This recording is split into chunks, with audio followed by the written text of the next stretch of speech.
So we can start the lecture, right? Yes, that's correct. Please start. Yes. Well, so good morning, everyone, once again. And I'm really thankful, especially to Professor Selvin, who took a complete, risk of inviting a total stranger. I mean, we didn't know each other. And he has, this invitation came out of the blue when I was completely engaged in the research that I was doing. And this presentation is a simple presentation based on three major parts that, like in the abstract that I had shared, I told you. It's the first part is about the world of work. And the second part is about the role of universities. And the third part is something that we live in, the climate, the Anthropocene, the geological age that we go through and that we are living in. So I will touch upon that. And that is the gist of the presentation. And first, let me thank the team who organized this talk, Professor Selvin, Professor Ivan, Professor Hugo, and other team members. If anybody else is involved, thank you everybody for this invitation.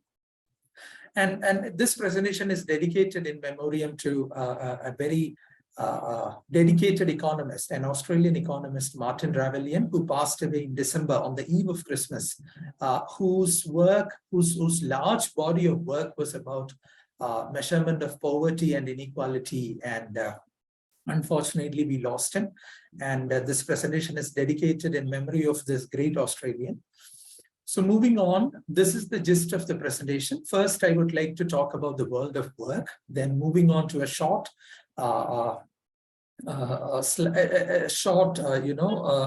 introduction to the role of universities and the role of academia that would be mentioned, and moving on to the climate part. And finally, I would like to have a bit of discussion and questions, and I hope you would have a lot of questions and interaction. So as we know, we live in the age of artificial intelligence, and it's the fourth industrial revolution.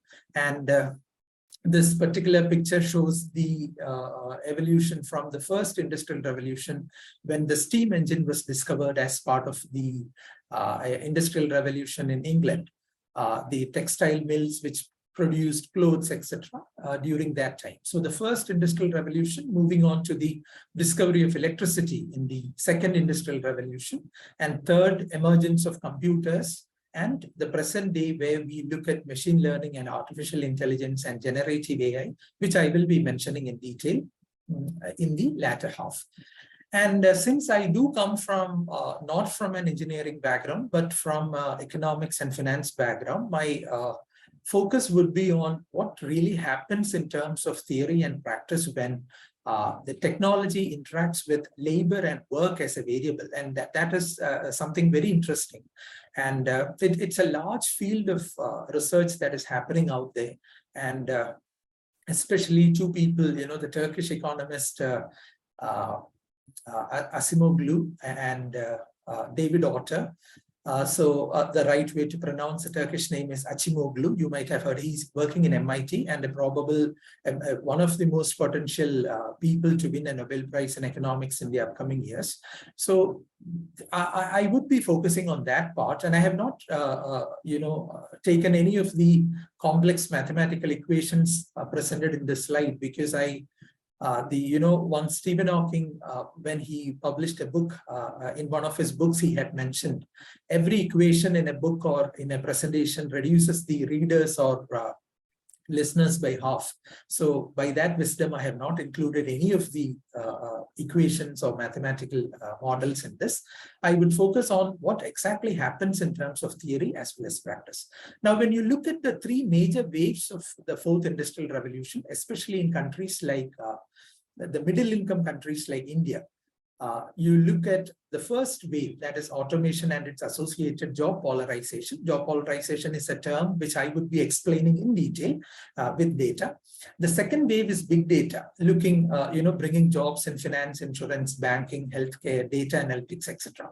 And the third one is the wave of machine learning and Internet of Things that we are experiencing now. Now, job polarization, which is a major theoretical phenomenon that we observe when the technology develops.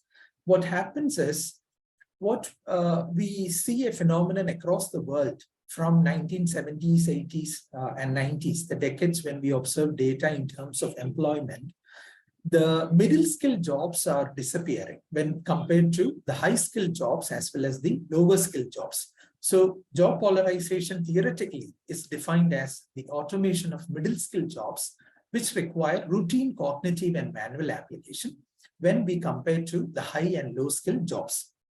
Now, this particular chart that I show here is from one of my own papers from our own research that we did previously, looking into 30 to 40 years of manufacturing data, where we observe that routine middle skill or the jobs have a substitutive effect and they are disappearing in large part. Now, this is exactly how graphically this job polarization would be represented. You can see that the US data shows the high skill jobs are still there, the middle skill jobs are disappearing, low skill jobs are still there. The UK data is shown on the right side of the presentation, self-explanatory. Now, there's a beautiful study that was done by the two economists in University of Melbourne. I guess they are from Melbourne or Sydney. I exactly can't place them now. A few years before, when they looked at the Australian data, whether job polarization applies in Australia, from data from 1966 to 2011, we see that the same growth in high and low skill jobs and decline in middle skill jobs are applicable in terms of the Australian data. And especially when you look at Australian data, all the job polarization or any job polarization has been primarily a male phenomenon. And in this particular paper that I have mentioned in the slide, if you go through it, you can see in the index, they have actually mentioned the jobs gender-wise. What exactly are the kind of jobs that are disappearing when technology interacts with the labor variable in terms of gender? It's a beautiful work, recommended if you are interested in this particular area. And the bigger question in everyone's mind is, will my job disappear? I mean, my job, I mean, whatever the job that I'm holding, whether it's a high skill job or a medium skill or a low skill job, is this going to be relevant in the future? Now, this particular chart depicts the data from 2018, when a large study was conducted on the OECD countries and published in the British magazine Economist. As you can see, the topmost jobs like food preparation, construction, cleaning, driving, agriculture labor, all these are highly susceptible to automation. But you know, a happy thing, at least 5 years before, when you look at the lower or the bottom side, as you can see, teaching or the professors' jobs were secured by them. Not anymore. I mean, when 2.5 months before the generative AI, which revolutionized the whole scenario, which I will be talking in the couple of slides, that has made teaching jobs and creative jobs, design creative jobs, also a bit vulnerable to the technological advancement. Now, this is something that everybody is discussing in terms of automation and technology now. The new kid on the block is generative AI. Though exactly if you are a person, a technologically oriented person, you know that it's not, the name itself is a misnomer, because the name generative AI should mean that it generates something new. But if you look at ChatGPT, which was released almost like 3 months back by OpenAI, or Google has released Bard, or forthcoming Ernie is coming in, upcoming in 2023. All these generative AI is just rehashing the knowledge that we already have. So it's not something that generates something new and creative. So the name itself is a bit of a misnomer. And as the former Google researcher and computer scientist, Timnit Gebru, who has a PhD in computer science from Stanford, you know, one of the largest studies in ethics in technology and AI is done by Gebru. And in fact, she lost her job in Google because of the ethical dilemmas that she had flagged happening because of the algorithms in Google. And algorithmic management and platform workers, that itself is another lecture for another time. But I'm going to limit myself to something that technologically or in computer science that people mention as stochastic parrots. So generative AI or all these bots or chatbots, as we call them, they are nothing more than stochastic parrots repeating what we already know. It's not creating something new, at least as of now. And the data that you feed them, for example, if you look at the case of ChatGPT, it's only updated till 2021. So that is another problem. The reliability problem is another thing. Researchers, professors listening to me who might have checked ChatGPT would know that the kind of information that ChatGPT generates in terms of references as well as some of the responses is completely imaginative.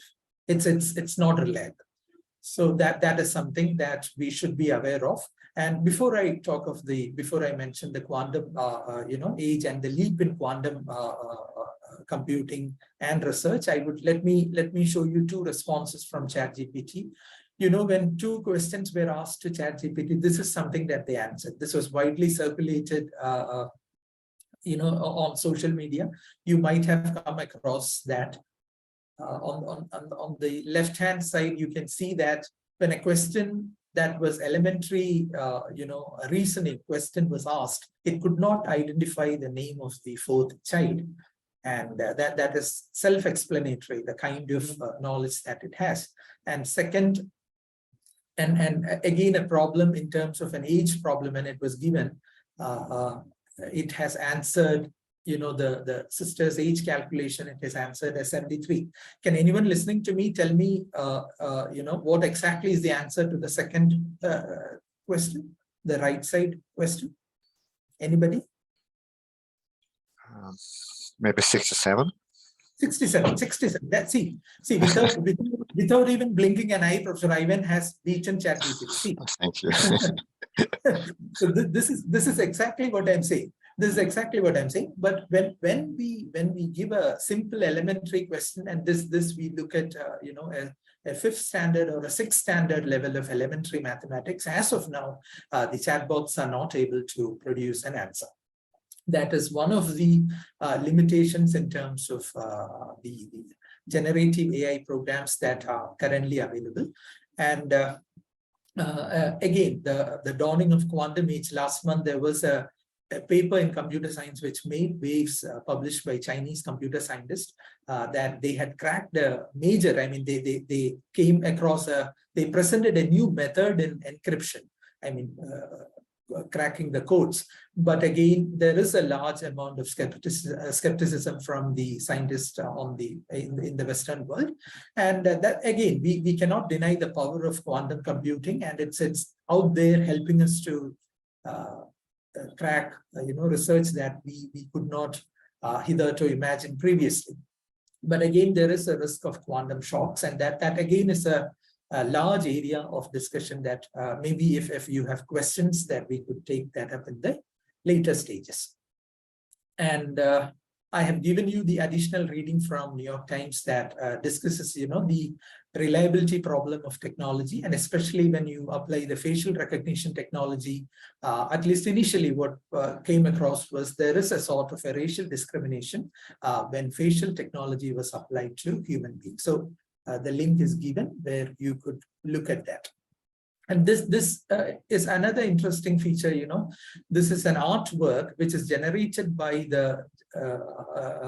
an artificial intelligence program, which actually won the first place in an American art competition in Colorado. Of course, it allowed the artwork was produced, was of course well known, and they had informed the coordinators of the program. And but this is something again that is out there. So you might have come across many of the photographs or pictures that are generated by AI, which sometimes looks it's closer to the reality, but this is something again that needs to be looked at. And last month, January 17, 2023, when it was almost 2 months old when ChatGPT was introduced in November, and this was tested against an MBA program, management program, one of the world's prestigious programs, and the schools in Wharton School, Pennsylvania.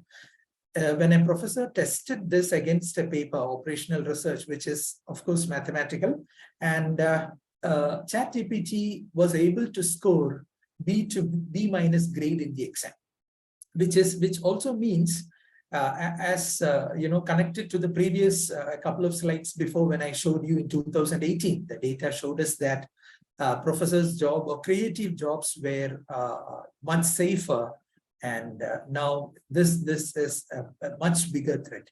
And of course, the need for the revisiting exam policies and curriculum design, focusing on collaboration between human and AI. You know that a student, a younger computer science student, has already designed a program to identify the text generated by AI, or whether it is a genuine human text. So all those research is happening out there, but this is something that academics need to be beware of. There, of course, there is this new program which is making waves, and it is also going to affect the way in which we design curriculum, teaching, research, etc.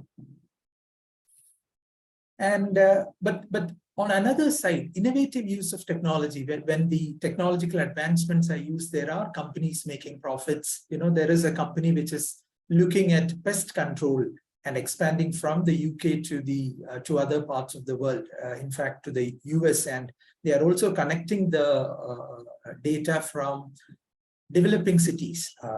They look at cities of the future, like cities in Indonesia, cities in Latin America, China, India, and then they look at a sort of facial recognition, and the data says that in a large city, when you leave, you are never more than 6 feet away from a rat. I mean, that itself is a statistics, that talks a lot about the future of these kind of technological advancements. And another important research that happens out there is decoding the animal language. This professor in British Columbia, Professor Karen Baker, is doing an outstanding research, and Princeton University Press has already published this book. This is the first book in a trilogy of 3 books, I mean, that's upcoming in this area. And it's very interesting to know that we have a lot to learn from the nature. Of course, we know that, but we still did not know how to decode the animal language and make sense of the world out there. Now, that is another area where technology is helping us to make progress. Now, as I told you, the first part of the presentation is about the world of work and the evolving ideas in the world of work. The major part, I mean, you would be wondering, is technology the only variable out there? No, not at all. Technology is one major variable, but beyond technology, what is happening in the world of work? There is an experiment going on almost in every part of the world, where in the UK, the results are not out there. More than 6 months of data, is to be available. I think the data is, if I remember correctly, it's going to be released in February 2023. So we are awaiting the data from this ongoing experiment. More than 3,300 employees in 70 companies are taking part, looking at the productivity variable, the reduction in stress, and the kind of rejuvenation that employees feel when the work day is reduced for a day, compared to the one that we currently practice. And there was an experiment conducted in 2019, just before the pandemic hit, by Microsoft Japan. And the results were, there was a 40% boost in productivity. And, all the meetings were capped at 30 minutes and nothing more than that. And in Dubai, it has already been adopted, a 4.5 day working week in its public sector. So, and similar experiments have been conducted in the US, Canada, Ireland, New Zealand, and Australia. And when Unilever company conducted this experiment in New Zealand, the results reported a 33% reduction in stress, and absenteeism dropped 34%. So there is a large, positive results from this 4-day work week. But here, the one of the things to notice, the salary there was no reduction in payment, 100% salary was given. But the results show that the work never suffered. And when a trial was conducted in Sweden, the officials found that employees completed the same amount of work or even more during this particular time. So there is a large amount of data coming in to suggest that in the world of work, it would be moving on from not from longer days, from 15-hour, 16-hour work hour days when we had earlier in 1960s and 70s to when the labor unions and industrial actions made us, and in fact, even medical data started coming in about the amount of stress resulting in reduction in human productivity. All this resulted in 8-hour work. Which was codified by ILO, International Labour Organization. So here again, the research suggests that it could again come down to a 4-day work. So that is one part. Another part is it's accepted, not when the pandemic came as a shock, and even after that, majorly companies, especially investment banks like JP Morgan and Morgan Stanley and other companies are majorly asking employees to stay at home, or recent data suggests that there is, in future, there's going to be space only for around 60 to 70% of employees, and which means around 30% or more people are going to always work from home permanently. Now, that is something that could happen. And in the meanwhile, when a study was conducted about how long does a person work exactly. What happens is, even if you might have an 8-hour or a 10-hour working day, human beings tend to be productive exactly only for 2 hours and 53 minutes, or it's like around 3 hours. That is something that research suggests, which means around 30 to 40%. Maximum 40% of the working hours are the only ones that people work. Now, that is again something that needs mention. Now, another innovation that is happening is in terms of work and urban planning, which both are connected, is the introduction of charter cities, which was an idea originally proposed by Paul Romer, who earlier was a chief economist at the World Bank, Washington, and a Nobel laureate in economics.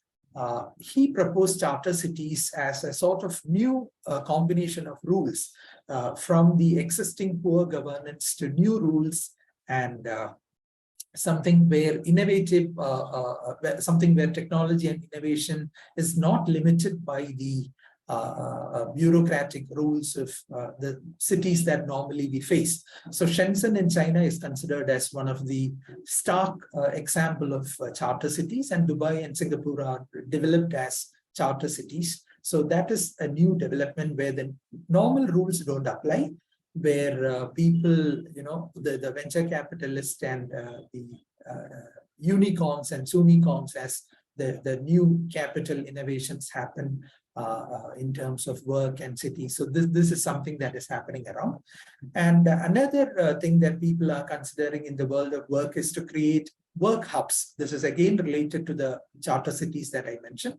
Work hubs within a 2-kilometer radius, where human beings would be in future interested to work and be mobile around the 2-kilometer radius, instead of wasting time. That data shows that the commute, the transportation, which is wasting a lot of time. So these are all the developments in the world of work. Now, I cannot end the presentation on the first part of the presentation without mentioning the huge inequality, the rising inequality that is out there in the world, as well as the job losses that we might have, you would have come across, not only the technological companies, around more than 2 million jobs, in different parts of the world, whether it is from Alphabet or Google, and of course, Google's parent is the Alphabet, both are the same company, Microsoft and other companies. There is a large layoff that has happened now. There is a cost of living crisis across the world. In the UK, there was the NHS staff. In the history of NHS, the nurses and the technical staff, they normally do not resort to something like an industrial action. Industrial action means the strikes and deciding not to appear for work. In fact, they are all part of the necessary work or emergency services. But the cost of living crisis, of course, exacerbated by the pandemic as well as the ongoing war. It's going to be an anniversary. I mean, 1 year of the war between the Russian invasion of Ukraine happening out there, raising, of course, the price of energy cost. It's not only oil, commodity prices as well as oil prices. All those has resulted in the cost of living crisis. The Australian data released on 26 January 2023, the latest data that is available from Australia shows that the inflation has never been this highest after 1990. So 33 years, the Australian data has reached 33-year high. And same with the neighbor New Zealand. If you look at the New Zealand data, take the city of Auckland, they find extremely difficult in terms of finding housing. And I think that when you look at data, it shows that it's a common thread running across many cities in the world. If you look at Dublin, Ireland, housing crisis again there.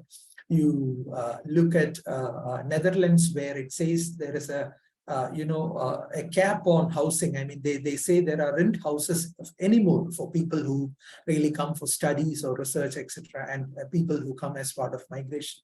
So all these are crises that is happening around. And but another thing, on one side, when there is a huge poverty and the cost of living crisis, another thing to be noted is the world has never been wealthier like we are today. So even the pandemic had not affected the wealth creation of millionaires as well as billionaires. In fact, it was during the pandemic, it was right in the pandemic when, in the middle of pandemic, that Amazon founder Jeff Bezos announced that he had become the first trillionaire, the first human being to become a trillionaire.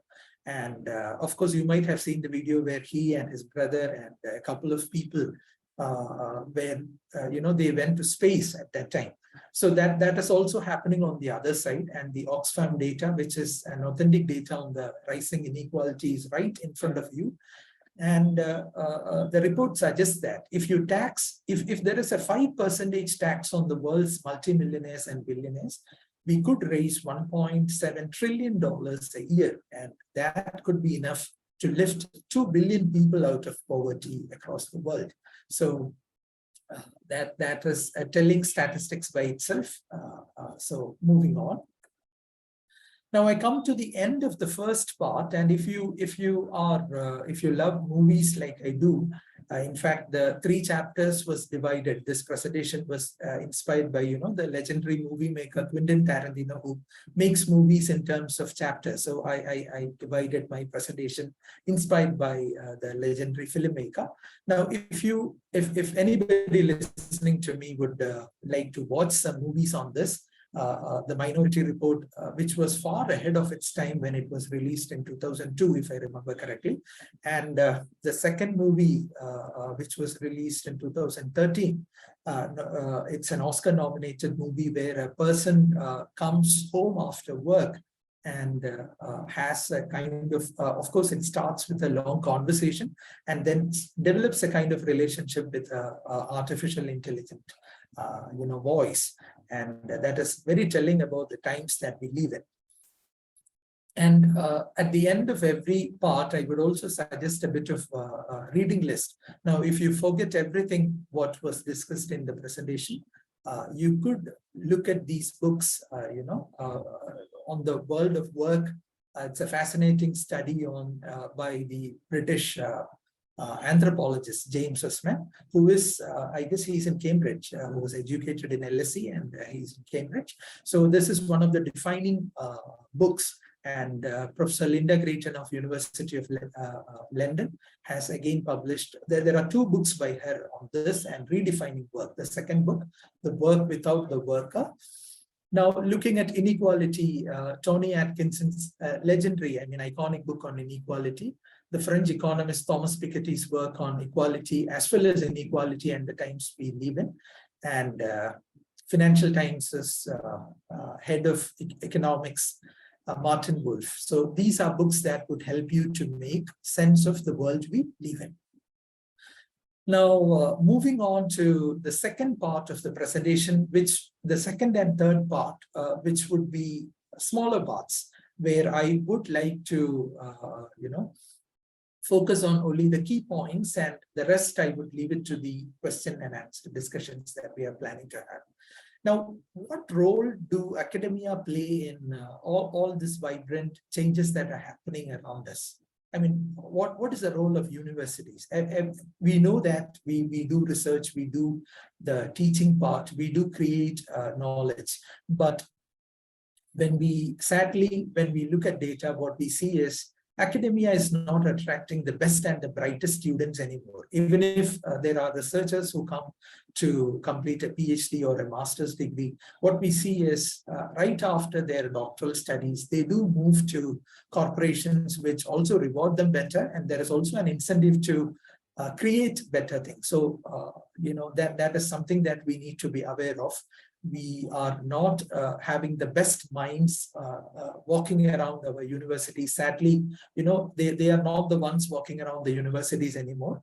One major reason could be the falling share of budgetary allocations everywhere, including the Indian data. The latest economic survey that was released on January 31st, on the eve of the budget, which was presented on 1st February in India. And across the world, if you see, the percentage of expenditure on education, whether it is higher education or elementary education, is abysmally less. I mean, it's very less, and that is resulting in terms of falling standards. And definitely there is a correlation between the funding that's available and attracting talent. And coming to the research publications, you know that more than 2 million articles. I read an article where it said it's 2.5 million, but I also came across another paper which said 1.8 million. So on a safe point, the middle figure is shown here. It's more than 2 million articles published each year in about 28,000 journals. But when National University of Singapore did an analytical study on who really reads these papers, sadly, here are the results. 82% of articles published in the field of humanities are not even cited once. Now, continuation to that, just because a paper is cited doesn't mean that it was read completely. That is another thing that is to be noted. And no one ever refers to 32% of the peer-reviewed articles in the social sciences and 27% in the natural sciences. And on an average, a peer-reviewed paper in a journal is completely read by no more than 10 people. So that is something that we need to be aware of. And this study, all the statistics, the numbers that I have quoted are from the Straits Times, the paper from Singapore, and the link is given. You could look at that for more information. Moving on to the numbers, again, coming to the numbers in terms of research output, one of the things we noticed is China has overtaken US in terms of the number of publications. It's not only in terms of numbers, the latest data also suggests that more number of Chinese scientists are publishing in the top 1% of journals everywhere in science and social sciences as well as humanities. That is also something that needs to be looked at. And but in the middle of the quantity that has enamored us, 28,000 journals and 2.5 million or 2 million and more journals that is lurking around there or being, it's out there. What about the quality of research? Now, when I thought about the quality of research, I came across a story that the quantum physicist Wolfgang Pauli was no ordinary scientist. He won a Nobel Prize in Physics in 1945, nominated by Albert Einstein himself. And in fact, Einstein has mentioned that Wolfgang Pauli is his spiritual, the spiritual follower.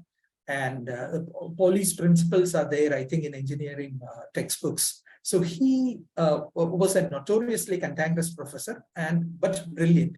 And once he supposedly read a student's paper and remarked that this paper was so bad that it was not even wrong. So, so that sort of summarizes the kind of quality in research, and I would not go detail into that. So the amount of sadly are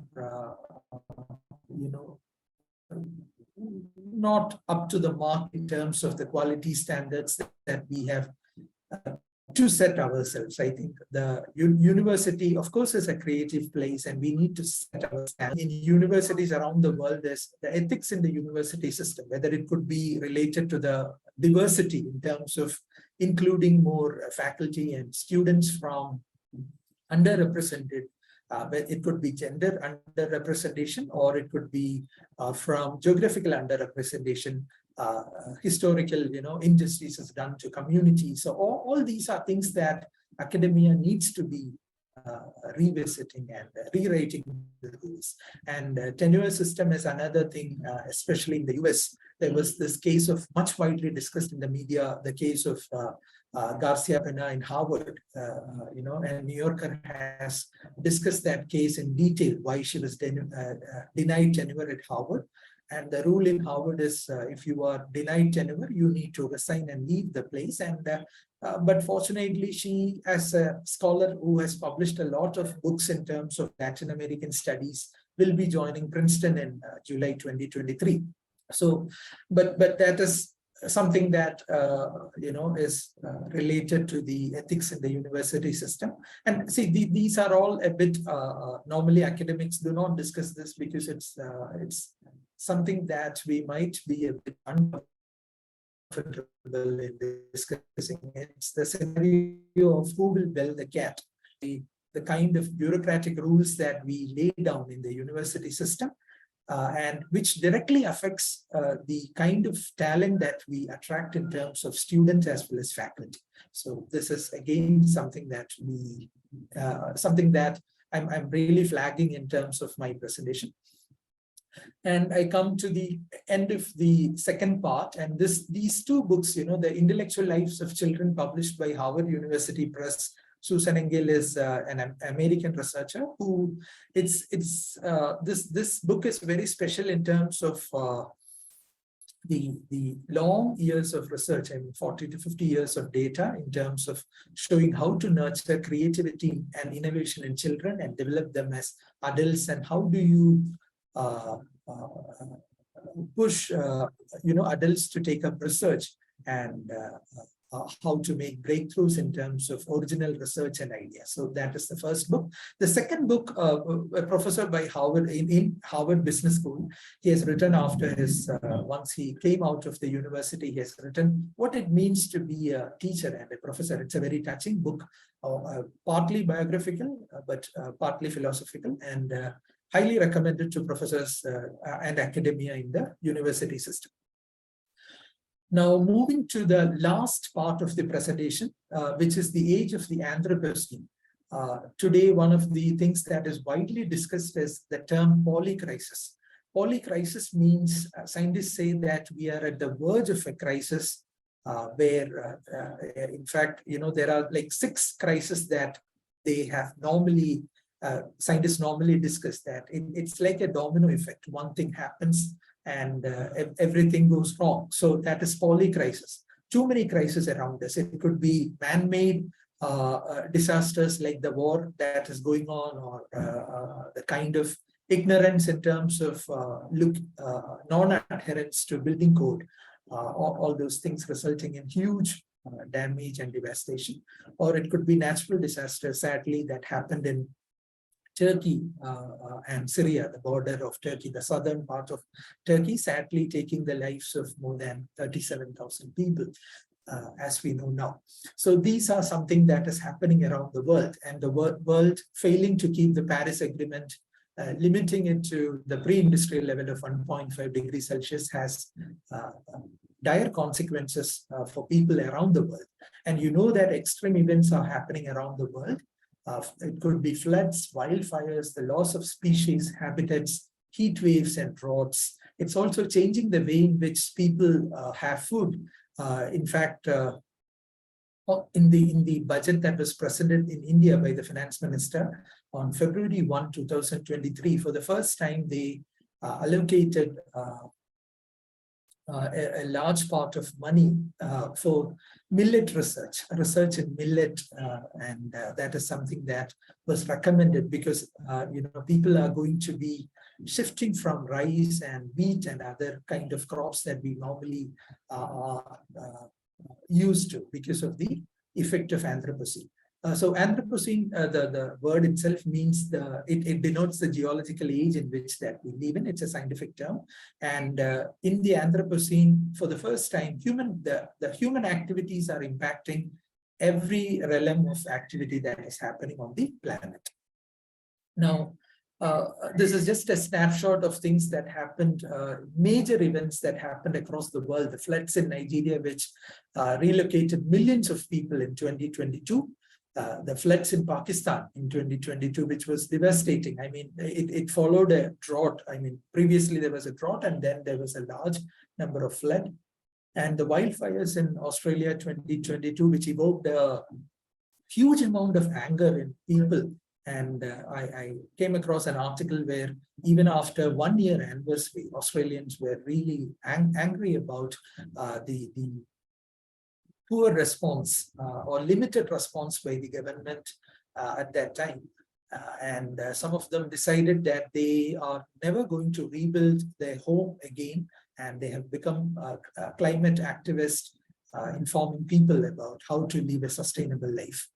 And of course, in this particular wildfire in Australia, millions of acres were lost. And the sad story of the koala being burned, many of them, is something that's very sad. I didn't want to have a picture of that. It's even sadder than the kangaroo that you see here.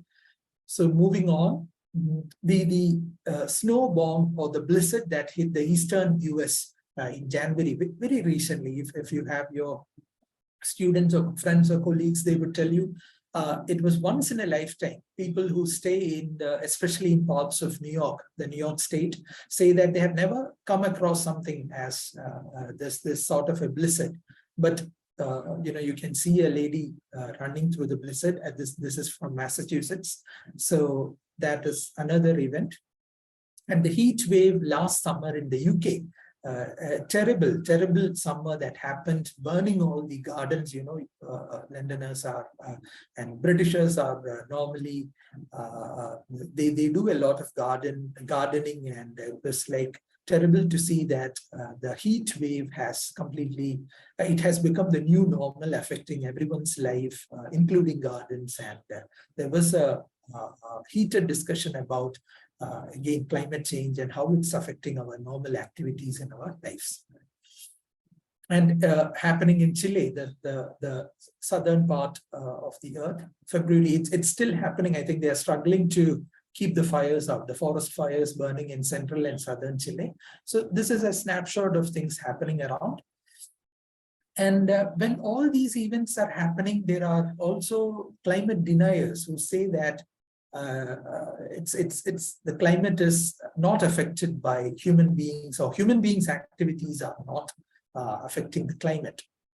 Now, you look at evidence which we see from published research, and 3 scientists that you can see on the right side of the presentation. They are the 2021 Nobel Prize winners in physics, and this prize was given for beautifully modeling the effect of climate. And climate models and global warming was modeled for the first time by these scientists. And if you refer their works, we know that there is scientific evidence for the effect of human activities on the planet. So that is the scientific evidence, and their papers and articles prove that this Anthropocene is real, and there is no two-way in arguing that climate research is made up. So that is the answer to the climate deniers. So I come to the concluding part of the presentation, where as academics and the role of professors in terms of teaching or research is something that many a times we are comfortable in the smaller cocoon of the research or the projects that we undertake, and we do not talk to even be compartmentalized in terms of the smaller research groups that we deal with. So, even this particular initiative of talking to each other from subjects, bringing together people from different subject areas, from it could be sciences to social sciences to humanities to arts and literature. I think that goes a long way in terms of breakthroughs. And you know that mostly scientific research breakthroughs are collaborative, and it's also like the mathematical Venn diagram. So when you intersect the intersection of a couple of areas, actually it is in that small intersection where you could see the truth lying in terms of a scientific breakthrough. So I think this initiative sort of goes a long way in terms of in terms of recommending as well as inspiring research. So many a times we know that when we look deeper, we understand that we really do not know many of the things that previously we thought we are aware of. So one of the things is we don't know many of the things, and to the next level in research, we know that we don't even know what we don't know. That is another thing. So I think for academics, especially, a little humility goes a very long way in terms of not only bringing breakthroughs in research, but also bringing a culture of open-mindedness. And universities are a place of welcoming everybody.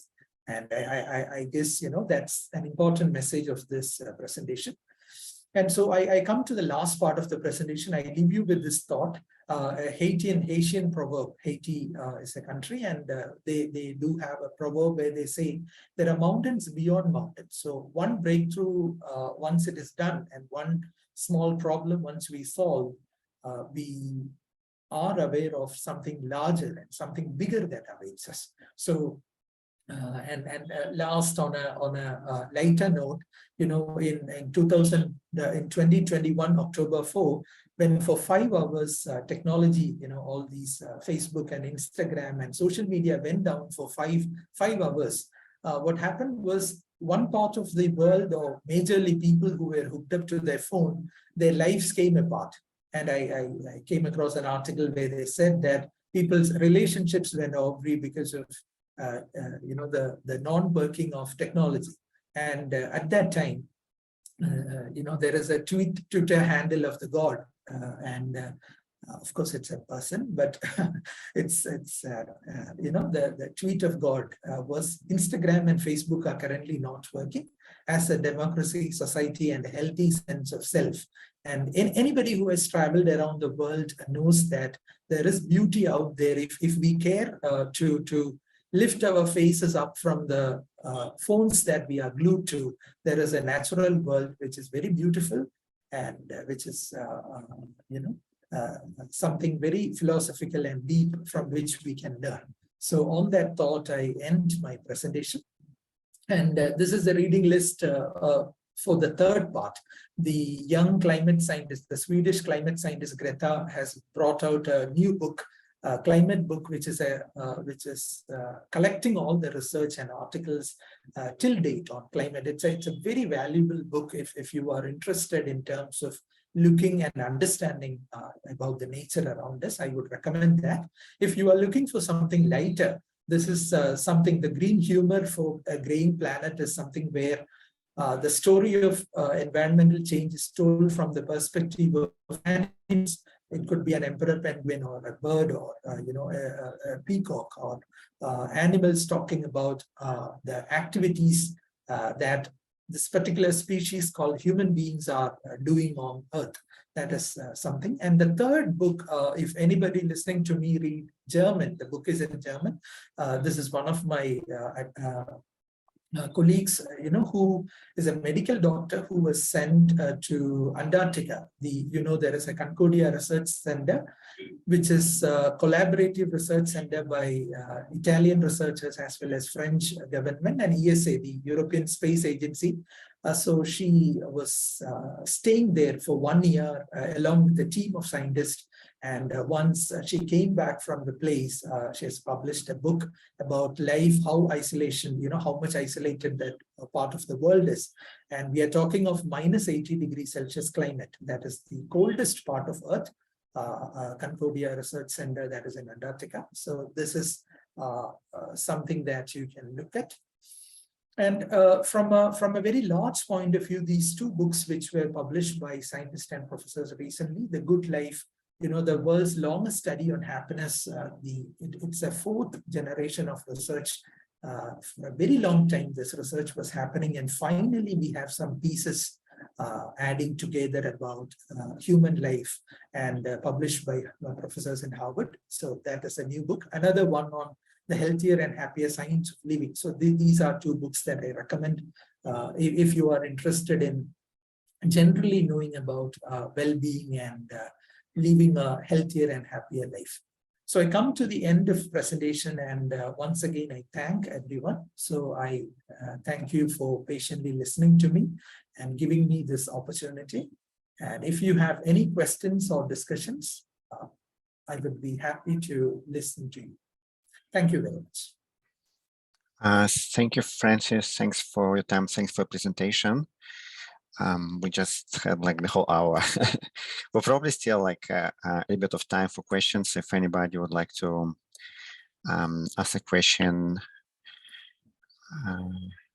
Rosa needs to go.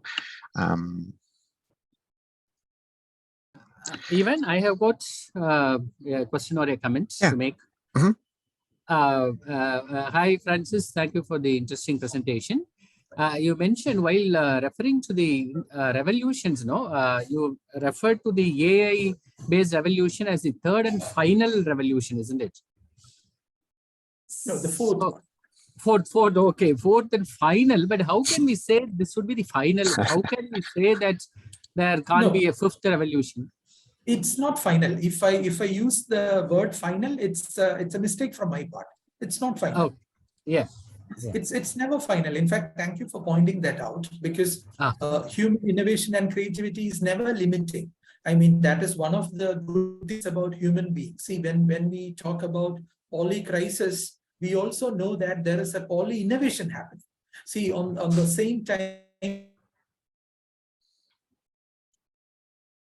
groundbreaking research that has happened in the field of Alzheimer's and curing new diseases. In fact, the new fad of the millionaires and billionaires are finding that that magic pill for aging. In fact, a lot of money has been put into age research. How can we prevent human aging? That is a new research that is happening in UK, US, and there are a lot of unicorn new companies that has been formed. So in fact, I would be mistaken if I say that innovation has been, it is limited. No, never. It's my mistake. I'm sorry for that. Yeah. Thank you. Yeah, thanks, Francis. That was very interesting. All these facts about like what is happening in the world. So that was really great. Thanks for that one. And you also have like very good message to everybody, so that like this is like change in the world, and it's kind of a rapid change. We have these changes like almost like every year. So we have first computers, then we have like phones, and like now like we have like all these great things. So we actually like we need to keep up with these changes. Like when we teach or like when we do research, we just need to make sure that we also share this with our students. And we just let them know that, this is like a new thing. And we also need to actually like be kind of in touch with the current changes, because we cannot teach them something that is like kind of all like maybe like that we like used to teach 10 years ago, because now like things are different. The way we look at it also may be different. So we're actually like probably like now like every year we need to review and update our teaching materials. And when you talk about research, you show the data that there is like 2 million papers every year, and like nobody reads that. That was like really funny, because Yes, like sometimes we just have to write papers, and we just always wonder if anybody reads those papers or not. But this is kind of part of the profession, you know, because this is the kind of pressure we may have from uni, so that we need to keep going, keep doing research. And at some point, you know, probably maybe we just need to slow down and focus on something very important, or like new things that have been developed. You know, I think this is like very important part, I think, from like what I took from your presentation, so that we just need to be familiar what's going on and kind of adjust it. Is there any more questions? I think that, you know, like we probably need to finish because it's been already. Yeah. Francis, I just want to thank you, first of all, for your time.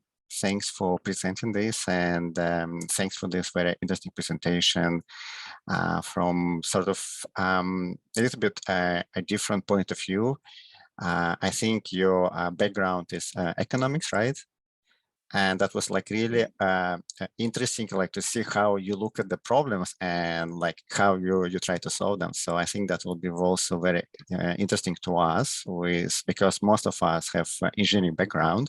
But this is like why it's like really great. So like you can come from a different background and share this with us, and then we can look at the problems from a different point of view. So thanks for that. Thanks for your time. And just I just also want to thank everybody for joining this presentation, and we will just conclude it right now. Thank you. Thank you once again. Yeah. Thanks, Francis, for your time. Yeah. Thank Thanks, you, everybody. Thank you. Yeah. Thank you. It's a great initiative that this you know, initiative of inviting academics from different backgrounds and bringing them together and giving them a platform for discussion. It's really great. Really appreciate it. Thanks, Francis. Have a nice day, everybody. Have a nice day. Yeah. Thank Bye, you. everybody. Thank you.